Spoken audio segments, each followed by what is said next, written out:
Welcome back to ChapterCast. Today we're diving into Chapter 11, Chaining. Ever wonder how we learn complex skills like brushing our teeth, cooking a meal, or even tying our shoes? The answer is, one step at a time. In this video, we'll break down how chaining works, explore forward, backward, and total task chaining, and look at real-life examples that make these concepts click.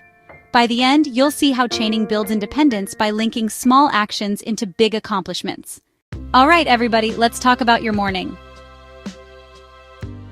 You wake up, maybe you hit the snooze button, maybe you hit it 9 times. I'm not judging. Eventually you get out of bed. For so many of us, the first real thing we do, we make coffee. Have you thought about that? It feels like one action, right? I'm going to make coffee. But it's not. It's a secret string of tiny actions all linked together. A conga line of coffee-making steps, and you're the star. You don't think, you just do. Think with me. Walk into the kitchen. The sight of the kitchen says, okay, coffee time. Grab the coffee filter. Holding the filter cues the next step. Open the coffee canister. Open the canister. The smell hits you. Scoop me. Grab the scoop. Each action is a domino knocking over the next. A caffeinated dance you do every morning. No instruction manual needed. You don't have to pause and ask, what now? Your brain and body know the sequence. You've done it so often it's automatic. The experts call this a behavioral chain. Your life is full of them. Brushing your teeth, tying your shoes, making a sandwich for lunch. We're master chain builders without knowing it. It's fantastic. That simple morning brew is actually a complex series of events. Each step responds to the one before and signals the next. Kitchen, filter, canister, scoop. Mug in your hands.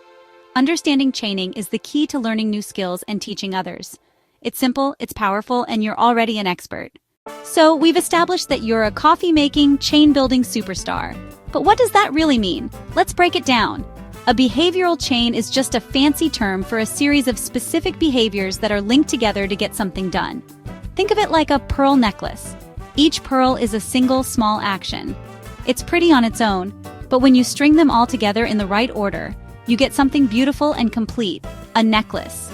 If you put the clasp in the middle and pearls on the end, it's just not going to work, right? The order is everything. Each link in the chain is what we call a stimulus response. Whoa, big words.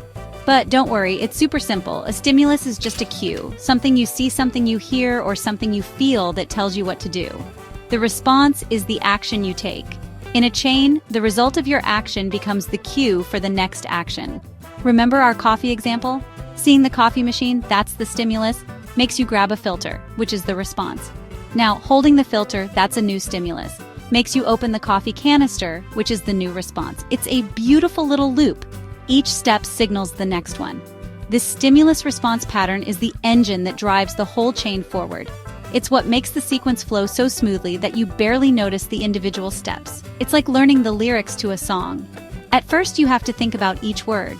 But after a while, one line just naturally flows into the next without you even trying. That's your brain making a stimulus response chain with the words. The end of one line becomes the cue that reminds you of the beginning of the next one. You're not just singing words, you're singing a chain of musical phrases. The whole point of linking these behaviors together is to get to the end result, the grand finale. For making coffee, it's that first sip. For brushing your teeth, it's a clean, sparkly smile. This final step is the reward, or what professionals call the reinforcer.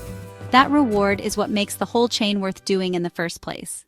Okay, so we know what a chain is, but how do you teach someone a new chain, tying their shoes, making a grilled cheese sandwich for the first time? You can't just say, go make grilled cheese, and expect it to happen. That would be chaos. Delicious, cheesy chaos, but still chaos. The first most important step is something called task analysis. It sounds technical, but it's just a simple idea. You break down the big task into tiny, manageable steps. It's like getting a giant Lego set and looking at the step-by-step instructions. Imagine you're teaching a child to wash their hands. You and I do it without thinking, but there are a lot of little pearls on that necklace. Here's what a task analysis for hand washing might look like. 1. Walk to the sink. 2. Turn on the cold water. 3. Turn on the hot water. 4. Adjust the temperature. 5. Wet your hands. 6. Pick up the soap. 7. Rub the soap between your hands to make lather. 8. Put the soap down. 9. Scrub your palms. 10. Scrub the backs of your hands. 11. Scrub between your fingers. 12. Rinse your hands under the water. 13. Turn off the water. 14. Grab a towel. 15. Dry your hands. Phew, that's a lot of steps. By breaking it down like this, you create a roadmap. It turns a big, scary task into a simple to-do list. This is so important because it helps you see exactly where someone might be struggling. Maybe the child is great at everything up until step 9, scrubbing their palms. But they always forget to scrub the backs of their hands. With a task analysis, you can pinpoint that exact step and focus on teaching just that one little link in the chain. Without it, you'd just be saying, "You're not washing your hands right," which isn't helpful for anyone. Creating a task analysis is easy. Now that we have our task analysis, our step-by-step recipe for success, we need a way to teach it. One of the most popular methods is called forward chaining. It's exactly what it sounds like. You start at the beginning. Teach the very first step, master it, then teach the next, and so on. You build the chain from front to back, one link at a time. Like laying train track. Lay the first piece perfectly before adding the next. Hand washing example. First, teach just one thing. Walk to the sink. Practice it over and over. When they do it every time, celebrate with high fives. Then add the next step. Walk to the sink, then turn on the water. Now they're doing 2 steps in a row. Master that, add the third, then the fourth until they complete the whole chain from start to finish. It feels logical and natural. You learn in the order you'll perform. Rewards come after steps you already know. After the first 3 steps, give a sticker or lots of praise. As they learn more, they do more to earn the reward. This builds momentum and shows progress early, a confidence booster. Works when first steps are easy and rewarding. Example, learning to plant a seed. Step 1, fill a pot with soil. Step 2, poke a hole. Step 3, drop the seed in. Each step builds on the last. Forward chaining is patient, steady, and incredibly effective. Alright, if there's forward chaining, there has to be backward chaining, right? And this one is so cool. It's a little brain bender at first, but incredibly powerful. With backward chaining, you teach the very last step first. The instructor does all the steps except the final one. Then the learner completes just that last step. Once they've mastered it, you teach the second to last step, working backward to the start. Imagine teaching a child to put on a t-shirt. The teacher does the hard work. Put the shirt over the child's head. Guide one arm through a sleeve. Guide the other arm almost all the way through the second sleeve. For the final step, pulling the shirt down over the tummy, you let the child do it. They do that one tiny step. Boom, the task is complete. The child is wearing the shirt. They get the immediate reward and praise. The biggest advantage, the learner gets the reward right away, every time. They always finish on a success. Next, you might stop just before the second arm goes in. The learner does the arm in step and the pull down step. They still finish the task and feel accomplishment. Super motivating for learners who frustrate easily. Great for tasks where the final step indicates completion, such as puzzles. Give a puzzle with 1 piece left. They add the piece and the puzzle is finished. Then give it with 2 pieces left and so on. Also perfect for self-care skills. Zipping up a jacket, putting on shoes. The final step makes it done. It's a clever way to make sure every learning attempt ends with a win. So we've gone forward and we've gone backward. What's left? Doing it all at once. This method is called total task presentation, and it's pretty much what it sounds like. You have the learner try to go through every single step of the chain, from beginning to end, in one go. Now that doesn't mean you just leave them on their own to figure it out. Not at all. You're right there with them, providing help and guidance every step of the way. You prompt them through each step they don't know and let them do the ones they do.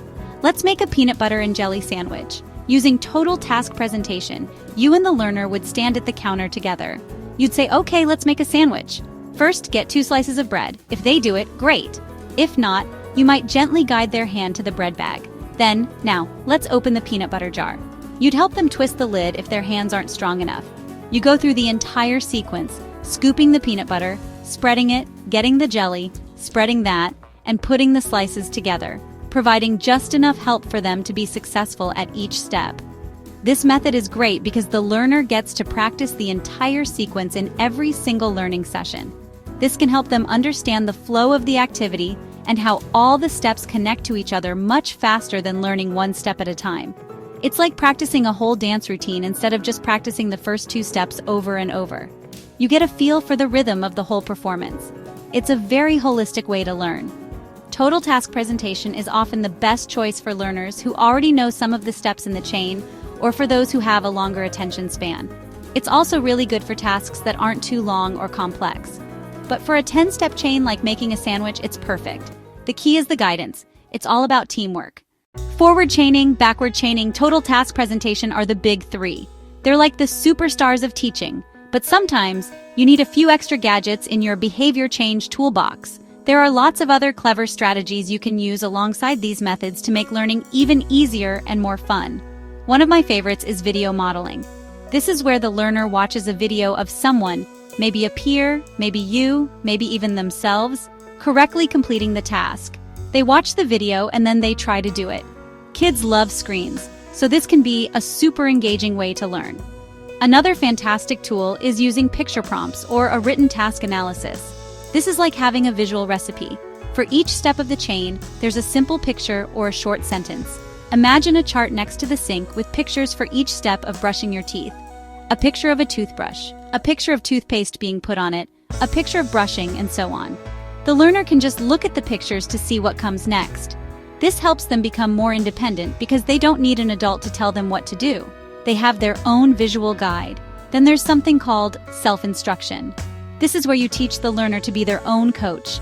You teach them to talk themselves through the steps of the task. For example, while tying their shoes, they might whisper, "Okay, first I make the bunny ears, now cross them over." The bunny goes around the tree and into the hole, and pull tight.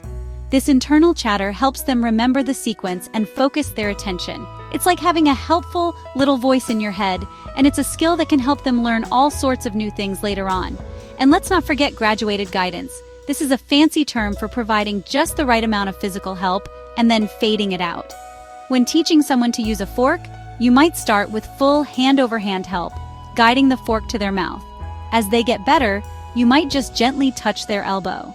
Then you might just hover your hand nearby, ready to help if needed. You're gradually reducing your support as they become more skilled, allowing them to take over the task independently. All these tools can be mixed and matched to create the perfect learning plan for anyone. Okay, we've talked about all these amazing methods. Forward, backward, total task, videos, pictures. It's a lot. It's like a buffet of behavior change strategies. So how do you choose the right one? The truth is, there's no single best method. The best method depends on two things: the task you're teaching and the person you're teaching. It's all about finding the perfect fit. You have to be a bit of a detective and figure out what will work best for your specific situation.